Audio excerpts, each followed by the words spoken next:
This special episode, a conversation with Pastor Carla Christopher, will be presented in two parts. Each part will be approximately 45 minutes long.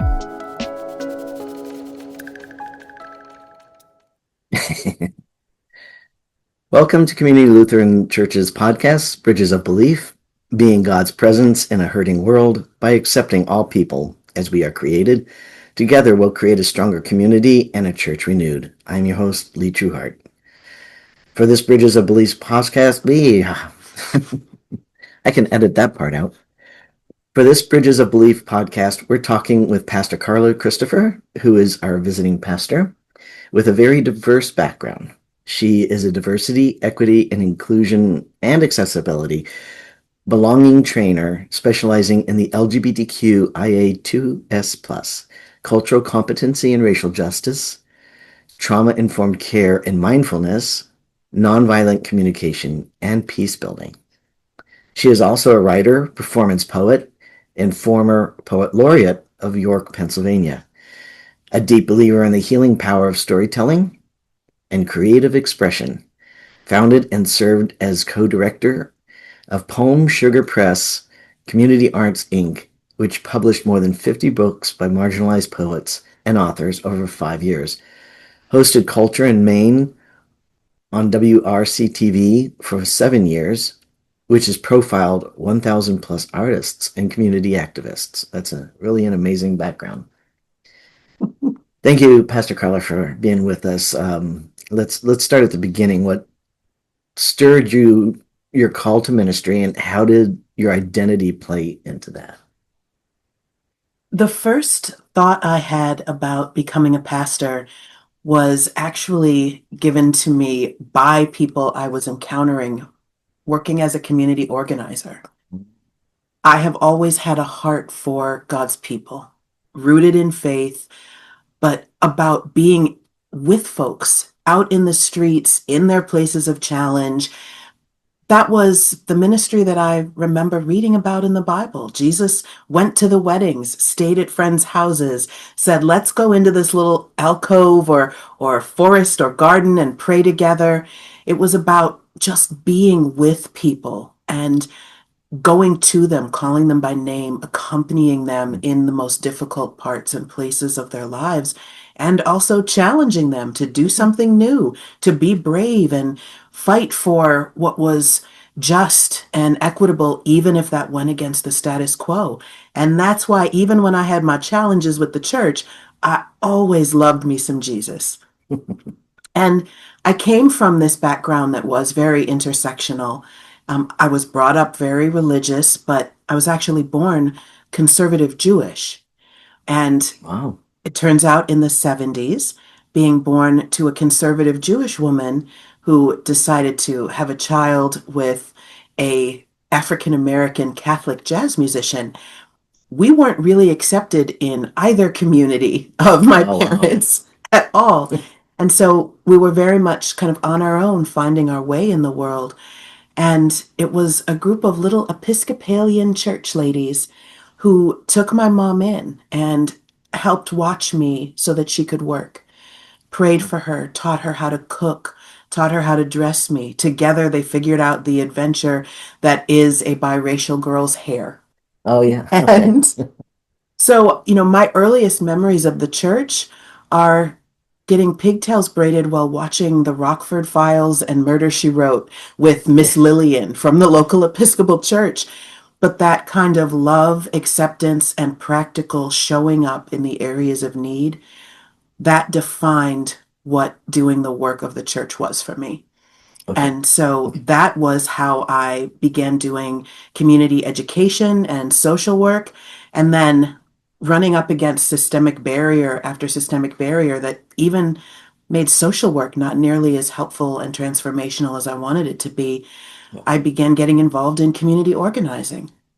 And a lot of the tenets of community organizing were that you have to create space that the whole family can be a part of. Right. You have to create space that folks with challenges and mental health issues, mobility issues, financial issues, Yes. Everyone needs to be able to come to the table, and they need to be able to come together. And Even in the world of community organizing, politics, legislation, that was hard to make the case. But some of our most frequent partners were congregations. Safe places, neutral places to come together, volunteers, open minds and hearts and the good ones, Yeah. but a place where there would be both a nursery and a handicap ramp. Places that you could really be a part of at unconventional hours, weekends, Right. weekdays, evenings. And as I'm working increasingly with congregations, doing diversity, equity, and inclusion training with them, coaching them on community engagement, and partnering them with nonprofits to do more of the work that the congregations were wanting to do, I had several pastors say, "Have you ever considered entering the ministry?" I said, "Oh, no, not me. Not me at all." Uh, well, why don't you try taking some of these classes? Consider lay leadership, lay ministry, just a Right. deeper involvement in the church. And I began taking classes and workshops, and the professors, many of whom were retired seminary professors, they said, "You ask too many questions. You need to go to seminary." And it turned out they were right. I went to seminary just to visit, and it felt like all the things that I had not understood, that I had questions about. There's two creation stories, and they're not exactly the same. Why are there two creation stories?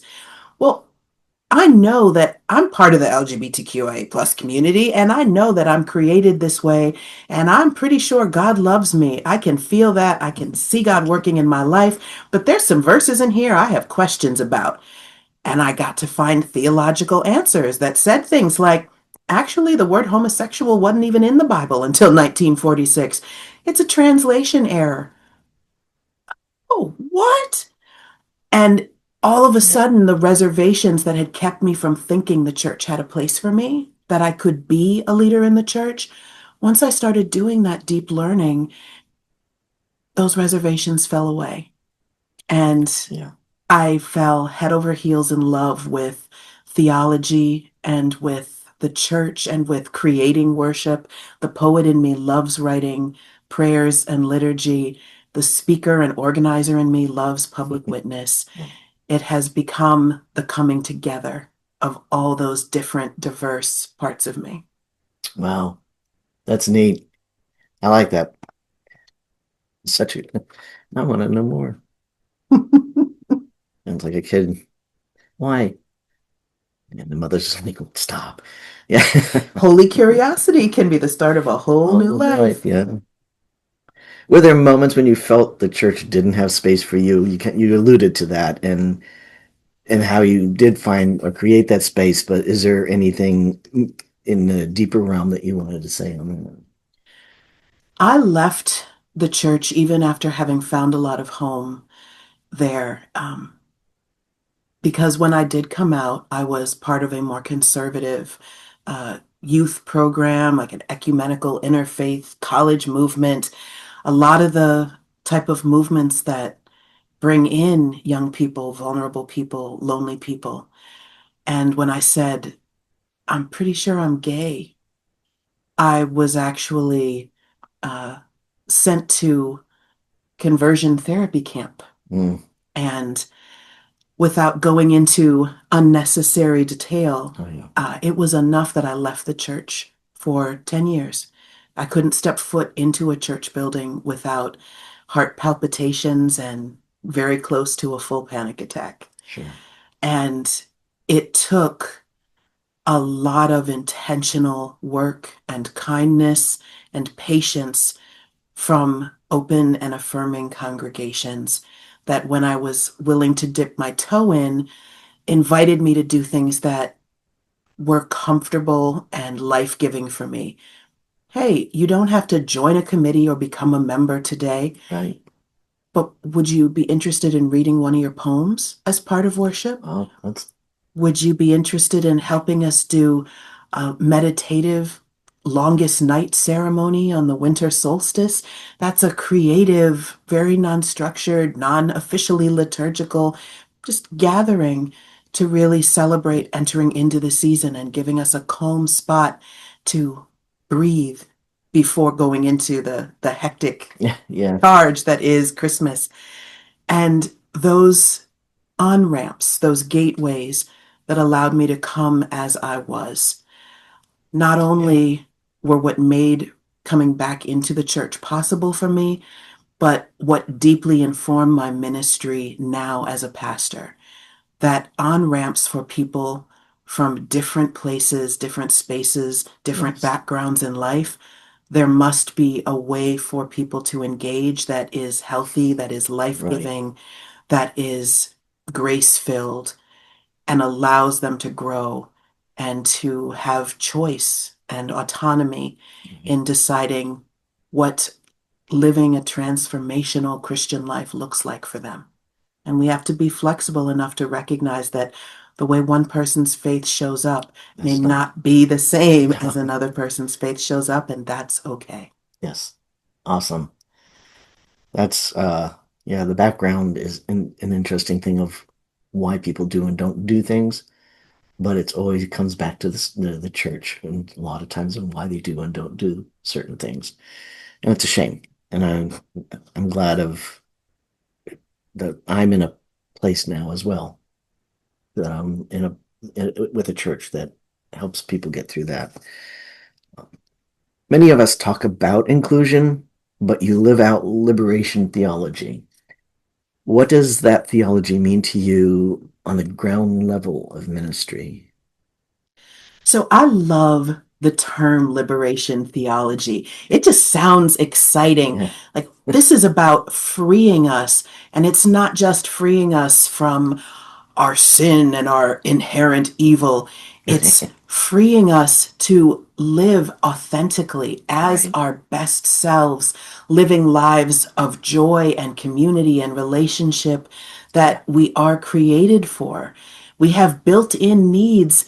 We thrive among people. There's good science for that. Right. That when we are surrounded by supportive, loving community, it's better for mental health, physical health, better with aging, better with recovery journeys for those living with addiction.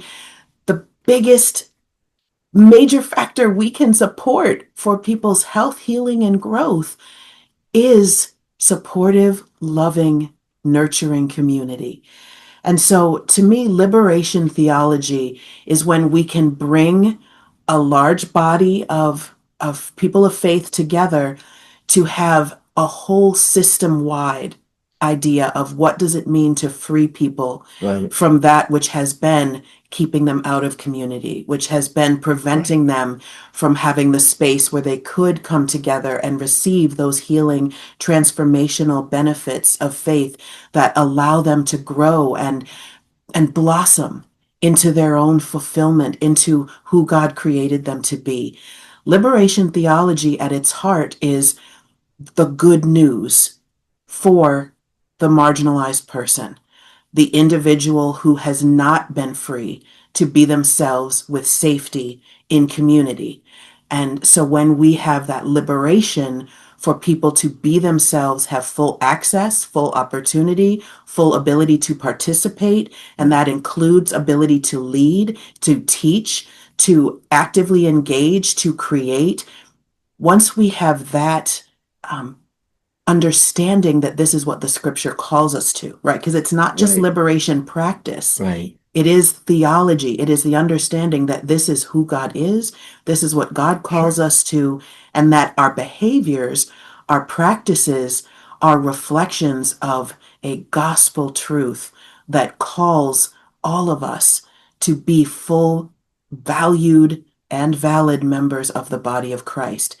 And if we're preaching messages, if we're using prayers, if we're teaching classes that do not uplift full access, opportunity, leadership, and belonging to those who have previously felt excluded, Right. then that's not liberation theology. And that's not the kind of faith and community that we Right. see Jesus and the apostles building in the Yeah. early church. No, absolutely. Absolutely. Are there particular scriptures or biblical figures that guide or inspire you in your walk? I will forever return to the Ethiopian eunuch, which I love not only because it is a gender minority and a racial minority. This is also an enslaved person who was able to achieve very high status Mm, working as a high executive in Queen Candace's court. Um, and also, this is somebody who is curious, is a learner, who's investigating scriptures that were not normally associated with belonging to enslaved Ethiopian eunuchs, who would not have even been allowed into the inner sanctum of the temple at that time. But what I also love, what I especially love about that story, is that it is about the disciple following the leadership of the marginalized person. The okay. marginalized person doesn't go to the disciples and ask. God says, oh, no, no, I'm going to bring this disciple to this marginalized person because they matter and they are the center of this story. And then the marginalized person challenges the disciple and says, you know what? There's a river right there. Let's get baptized right now. Stop the parade. Stop the caravan. And the disciple performs the baptism, and then the disciple is no longer necessary and just vanishes back from whence he came. And the oldest continually existing church in the world is the Ethiopian Coptic Church. The oldest Christian church we have is not European, Right. is not uh, the Roman church. It's actually Black, Ethiopian, African Christians. That is our source. And legend and tradition has it that that church was founded by this eunuch. And that's part of why that story has endured and remained relevant over Right. time. That's incredible to know. And I think it's the history that people don't know. And what would they be surprised at? Um, there was a comedian who said, when they find out what the center of the universe is, people are going to be surprised it's not them. And I think that that kind of goes with that a little bit. Exactly. What is something you would like more churches to understand about the lived reality of LGBTQ and Black Christians? I think it does tie into that scripture in that a lot of times I feel that marginalized people in the church are often viewed more as service projects Mm, or mission fields than they are mm, as resources, leaders, and incredible teachers. There is a resilience, there is a creativity, there is an ability to build intentional community, a strength and bravery that can go against the overwhelming push of the status quo culture or the dominant culture that is present in Black and Brown communities and LGBTQ communities. yeah. And as we see congregations entering into this new era of, oh, wow, everybody doesn't just by default join a church. How do we reach people? How do we build Yeah. community when people are not coming out of obligation? How do we creatively think about stewardship and finance when we don't have a ton of people with extra money that are simply pouring into donating or leaving in their will the money to sustain our institution? Well, guess who already knows how to do that? The Black and Brown churches that have been worshiping in secret since enslavement, that have been holding fashion nights and cookouts to raise money because they didn't have endowments or even the ability to own land Yeah. during segregation.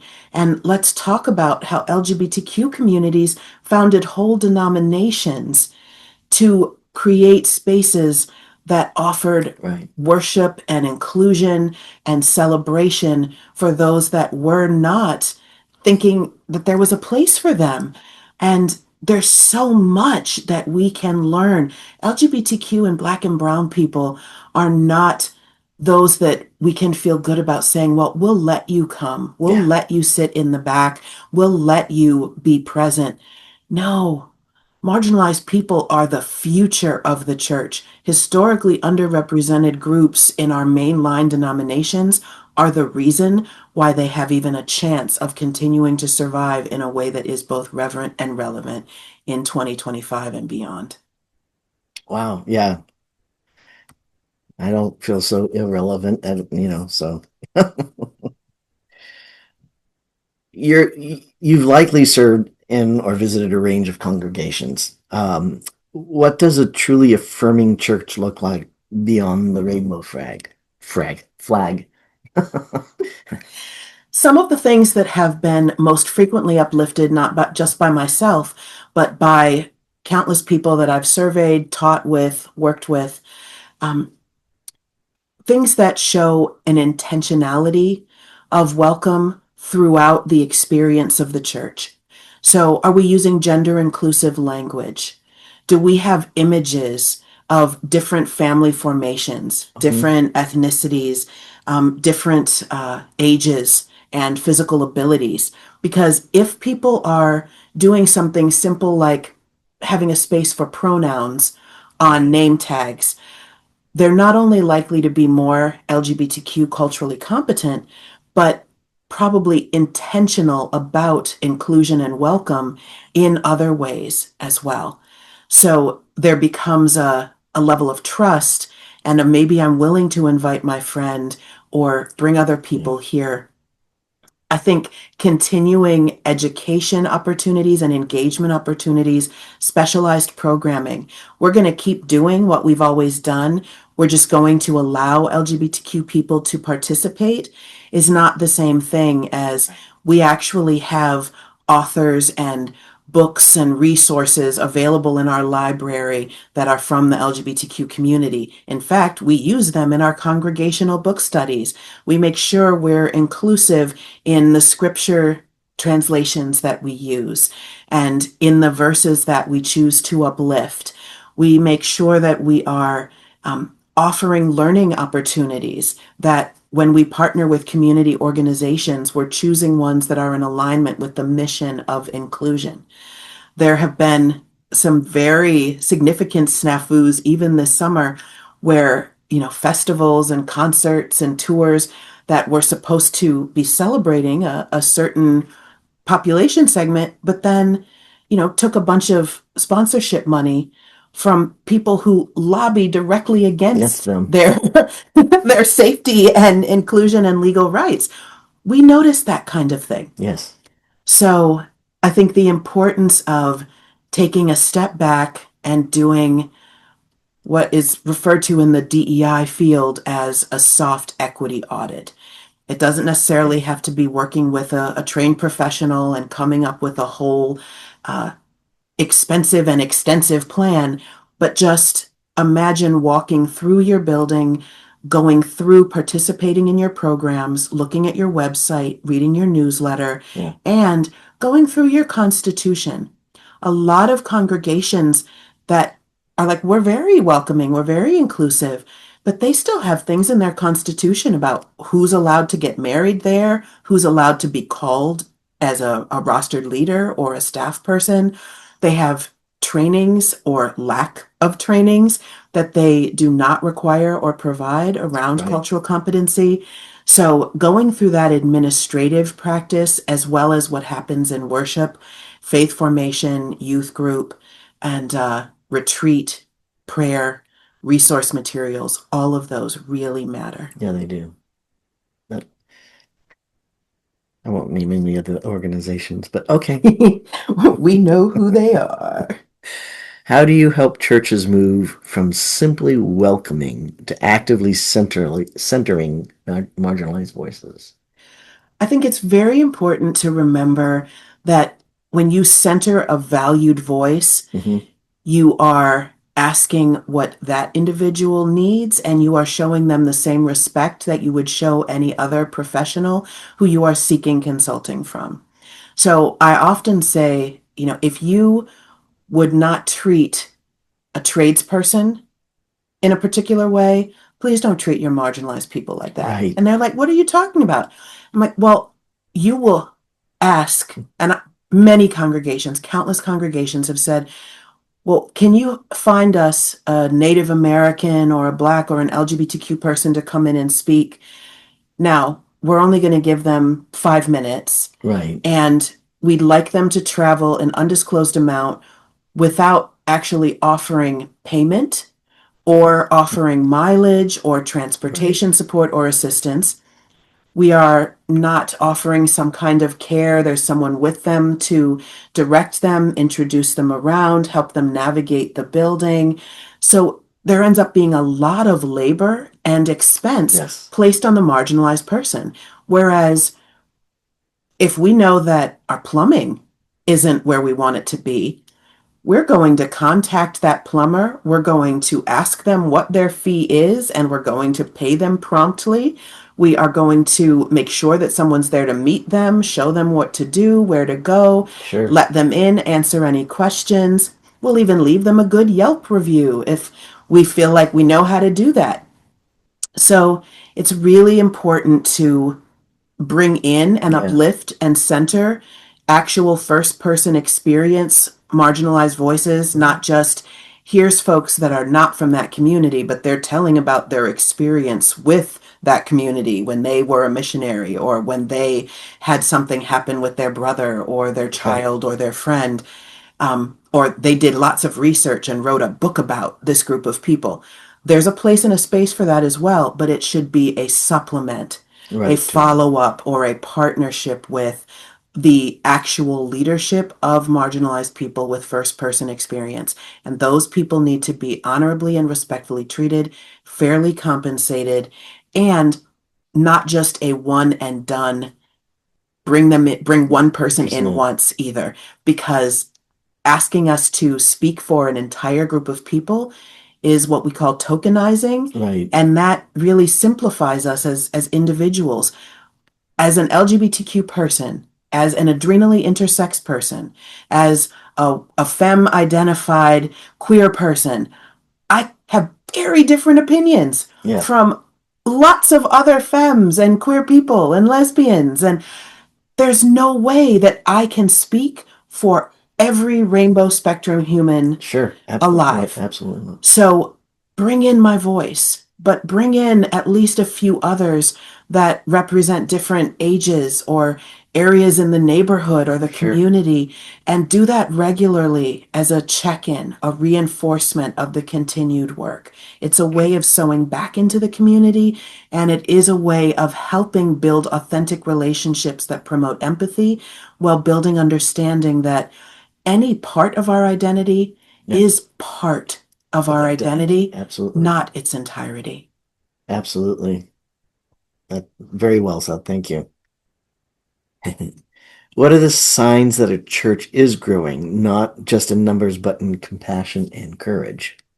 So, the ally trinity that I love to teach in a lot of my workshops is awareness, education, and action. A congregation needs to be engaged in some way in all three of those to be able to say they're doing the work of Sure. seeking to become better allies. So, awareness is about how do we know what's going on in this community? Are we participating in community groups? Do we just say we love Black people, or do we have members in the local NAACP? Yeah. Do we have people that are part of supporting different festivals and groups, agencies, and schools?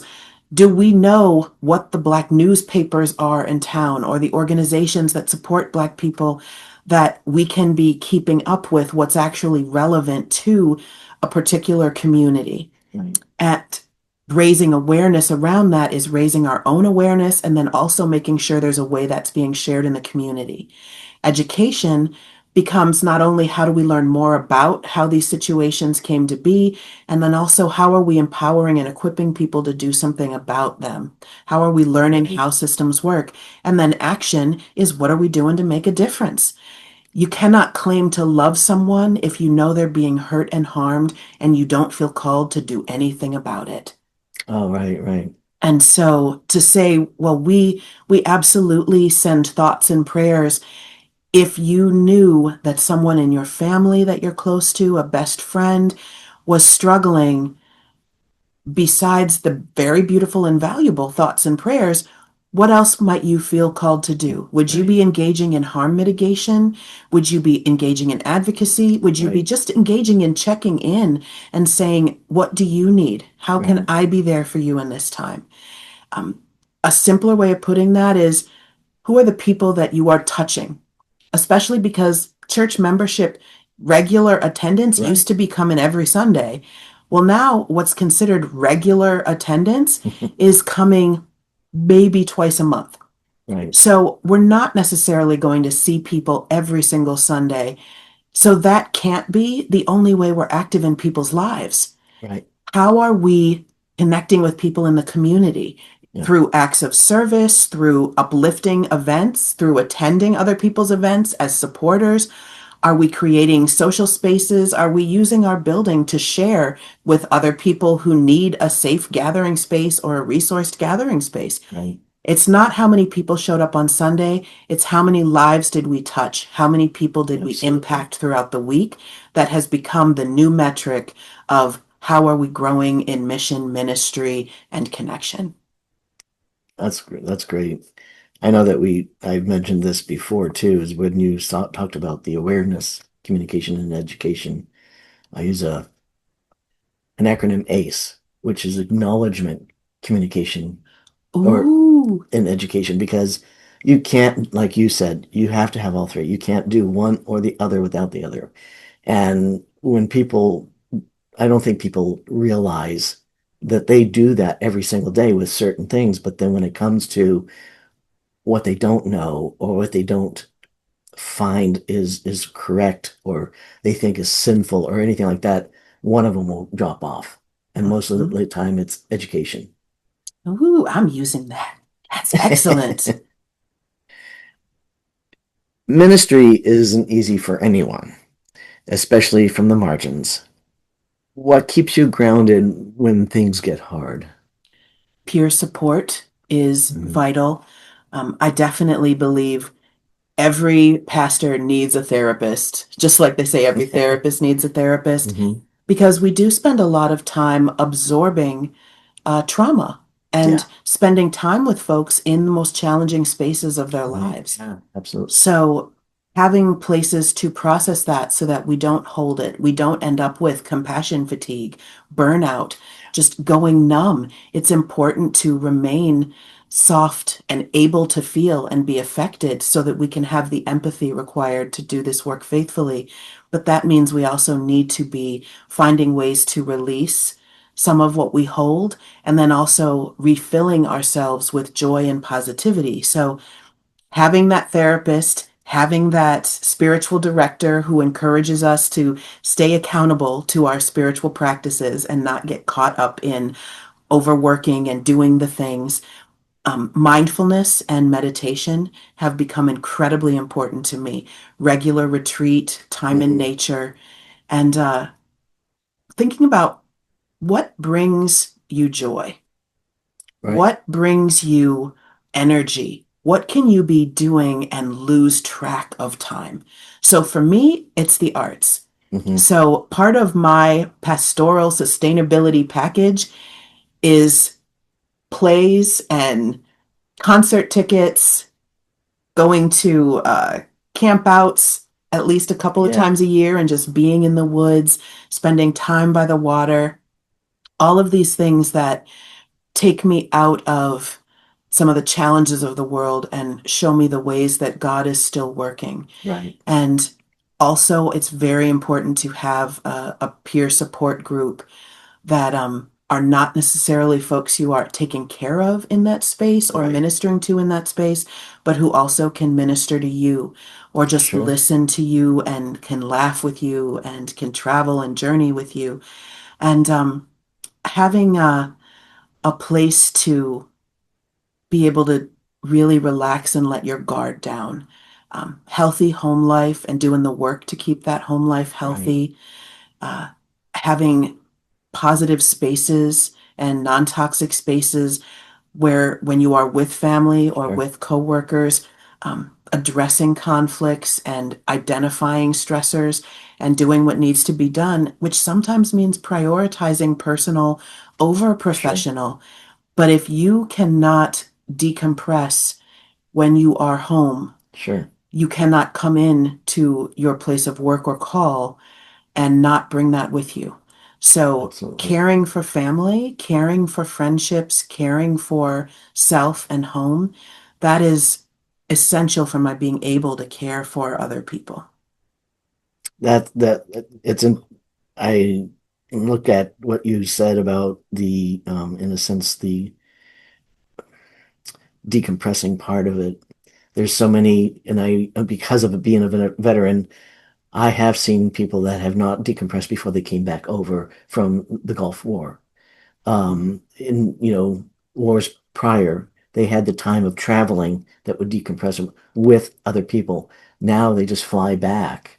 And it's the same idea. If you just go from this to this to this, I'm sure that it it just starts piling on top of you before you can be too much buried. That is a perfect example because I do think that working with veterans and having several in my family who have and who do continue to live with effects of PTSD Sure. and mental health challenges after being overseas, being Yeah. deployed, that gives us a very clear, tangible example of what a difference it makes, not just to do the work, but to be part of a system that builds in appropriate preparation, Right. education, nurturing, preparing you before you go into a difficult space. And then also, how do we hold space for the transition afterwards? Correct. That de escalation, decompression, processing, talking it out, being with people who have experienced the same thing. There are some things that my grandfather, my brothers, they would never tell me who Sure. wasn't there. Sure.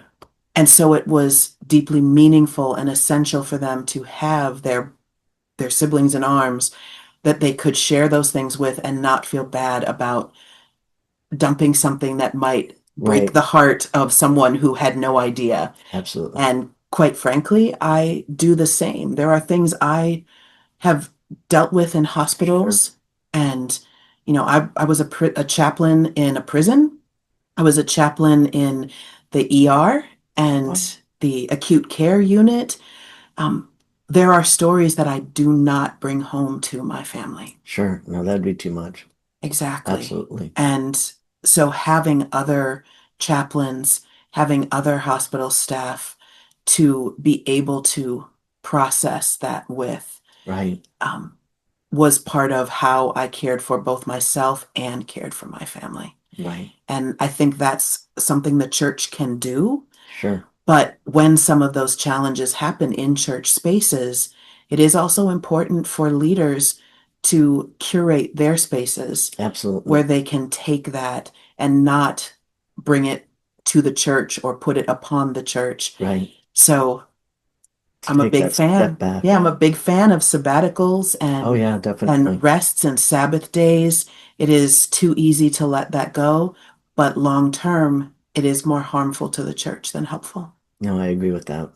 I know a lot of people at work that never took a day of leave, and I'm like, that's not good. Mental Mm-mm. days. I used to call out sick just for a mental day, and that's the reset you have to do more than anything. So definitely not just here, but up there too. No, Jesus modeled that. Oh yeah, This is definitely. literally biblical Yeah. that Jesus was like, okay, I am about to go into some really difficult, challenging situations, and I want to be able to be calm, be centered, be faithful.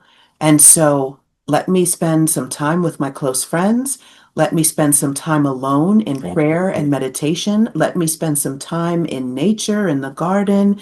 Let me rest. Let me talk to God. And then I will go into this thing. We have a very detailed, frequently reiterated biblical Absolutely. model of self care that is key to following, especially when it's marginalized people Yeah. who may be experiencing more stress navigating faith spaces Right. and regular dominant culture logistic life spaces. Right. Absolutely. Have you ever experienced transformation in yourself or others that gave you new energy to keep going? That is a huge part of why I teach Hmm? and why education is Yeah. something that is so important and special to me, because seeing other people have their Yeah. aha moments Yeah. and their transformation moments gives me so much hope and excitement and joy. It's also why I make sure to not only teach, but also spend time with other marginalized folks who we can be together in LGBTQ centered spaces. Sure. And as much as I love teaching, being a BIPOC person or an LGBTQ person in mostly straight or cisgender spaces and mostly white spaces and seeing those beautiful aha moments, I also regularly give myself the gift of being with folks who get it, who I don't Yeah. need to Yeah. translate myself or speak in ways that are intentionally accessible, Right. especially for those of us who live life on the margins and who have to do a lot of extra work navigating in daily life. Having those spaces where you don't have to do that labor, I think is really important. So, Mm. at least a couple times a year, I'll go to some place that is a town or a festival or a retreat that's mostly LGBTQ people. I'll spend time with friends and family where I'm mostly around BIPOC people, not because I don't love and value my friends who are part of dominant or majority cultures, but because sometimes I just want to not be learning. Right. I want to not be translating. I want to not be Right. growing and acting in my intellectual superpowers, but just be. And that allows me to actually rest, replenish, and restore in a different way. That's awesome. How do you practice spiritual care for yourself in the midst of doing so much for others? It really does require an intentionality that causes people to chuckle at me because I have two paper planners, and that's actually become part of my spiritual practice. Okay. And I worked with my spiritual director on figuring it out. I light a candle and I have my little home altar set up and I put some soothing music Yeah. on, little flute playing, little madrigal chants happening. I put on some comfortable clothes. It's a real nurturing time for me. And then I pull out my planner and I map out my week. Sure. And I look at not just what I'm doing, Hmm. but what's the travel time involved? Right. What's the prep time involved? A lot of this, it's tools that I learned in task management and Okay. executive function management as someone who also lives with ADHD, that my brain often goes so quickly that I am tempted to say yes to more than what is my healthy capacity, Right. and that I do not always break things down into all their components. I think, Sure. of course, I can write that 2 page paper, but before I commit to that 2 page article, I need to actually think about, how do I write best? I actually write best when I am in a quieter space Right. and I have some time to actually sit down and just freestyle into the computer. And then I really love to go back and edit, move the pieces around. Right. So if I'm going to be working from my tablet or my cell phone because I'm traveling that week, it is going to be 10 times harder for me to write Right. than if I'm Correct. going to be at home. Right. And so it's become important to me to look at not just what is the task, but what is the environment in which I am doing the task? What's happening before that, after that? Um, is there going to be something in this week that's going to take a lot of energy? Maybe I need to have a lighter, lower key end of the week.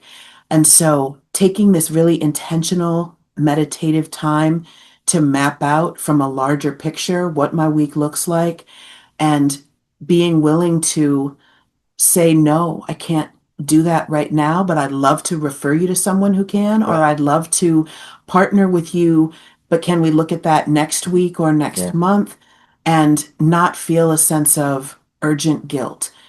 Part of that comes down to faith and trust. Um, I have not always been financially sustainable.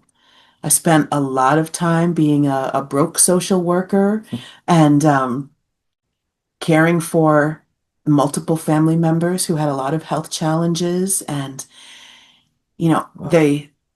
the fear that, well, if I say no, they'll never call again. Or if I don't take this job or do this task or this conference, then I won't ever have another opportunity. Right.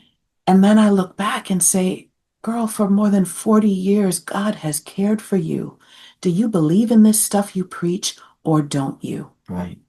And so, where a lot of my transformation has been is in challenging myself to trust God to care for me.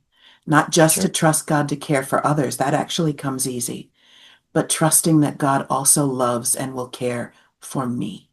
Right. My dad, when he commissioned me, he told me a few things. One of them was on opportunities, and he said, "You don't know if they're for you if you don't look at them, but you can say yes or no, but you have to look at them first, fully, and then be able to answer the question." And as I, lived, I grew and understood that. But at first, I was like, okay. But he was always the go see do, but looked at those opportunities to be able to do that. So I did learn a lot that way, and it sounds like that's what you're saying as well. That's good wisdom.